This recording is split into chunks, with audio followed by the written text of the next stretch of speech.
ለብዙ ሺህ ዓመታት ማሰብ የሰው ልጅ ብቻ መታወቂያ ነበር። ኮምፒውተሮች ሲፈጠሩ እኛ የሰጠናቸውን ትዕዛዝ ብቻ የሚፈጽሙ ግዑዝ መሳሪያዎች ነበሩ።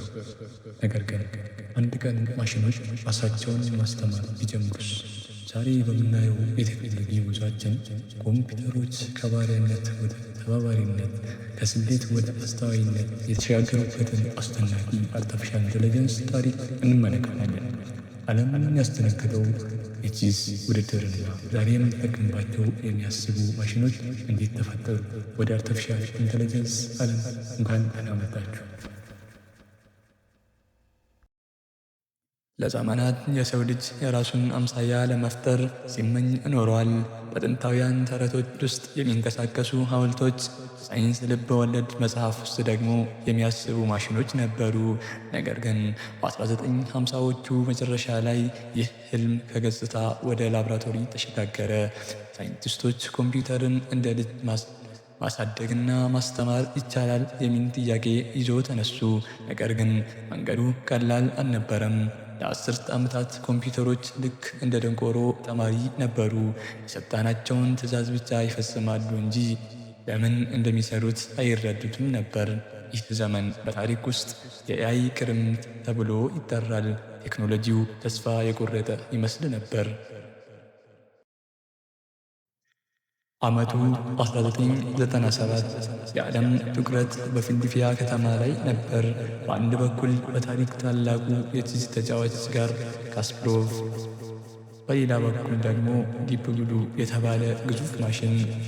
ካስፓሮቭ የሰውን ልጅ ብልሃትና ስሜት ይወክላል። ዲፕ ብሉ ደግሞ ቀዝቃዛውን የሲሊኮን ስሌት። ውድድሩ ሲጀመር ካስፓሮቭ ማሽኑን የንቀው ነበር። ነገር ግን ዲፕ ብሉ አንድ ትልቅ ስህተት እንዲሠራ ሲያደርገው ካስፓሮቭ በድንጋጤ ቆመ።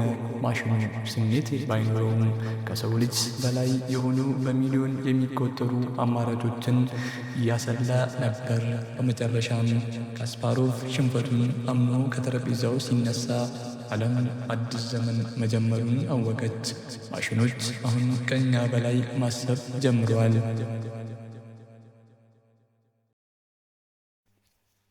ከዚህ ግን በኋላ ግን ሳይንቲስቶች አላቁም። ማሽኑን መረጃ አግኝቶ ከማሸነፍ ይልቅ ራሱ እንዲማር ያደርገው ደግሞ ምን ይፈጠራል አሉ። እዚህ ጋር ነው ኒውራል ኔትወርክ የተባለው ድንቅ ፈጠራ የመጣው።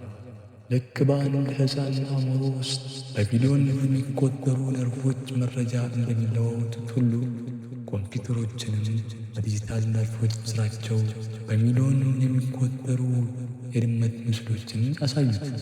መጀመሪያ ላይ አልለየም፣ ቆይቶ ግን ይህ ድመት ነው ማለት ጀመረ።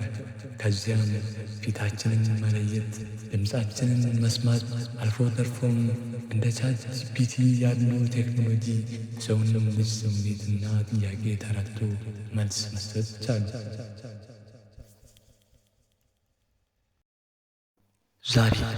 ዛሬ ኤአይ በየኪሳችን ባለ ስልክ ውስጥ ሁሉ አለ።